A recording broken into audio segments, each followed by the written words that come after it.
আসসালামু আলাইকুম। আজকে আমি ইলিশ মাছ ভাজবো।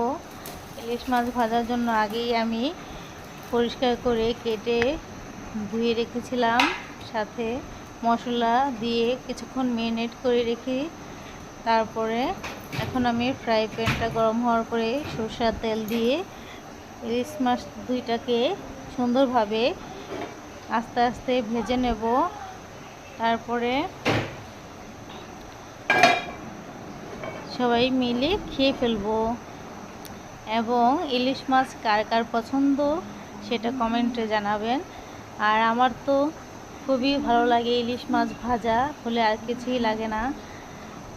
এর জন্যে মাঝে মধ্যেই আমি ইলিশ মাছগুলো ফ্রাই করে খাই। এবং এগুলো তো একটু ছোটো সাইজের ইলিশ, এর জন্য আমি আস্তে আস্তেই রেখেছি।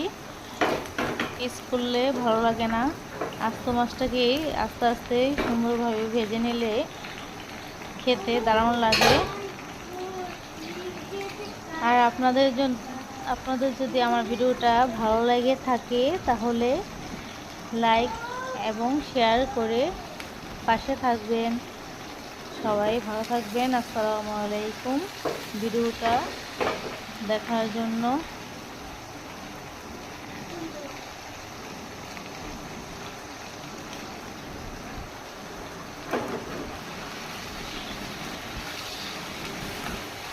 এখন আমি উল্টিয়ে দিচ্ছি দুই পাশ, তারপরে আস্তে আস্তে ইলিশ মাছটা হবে।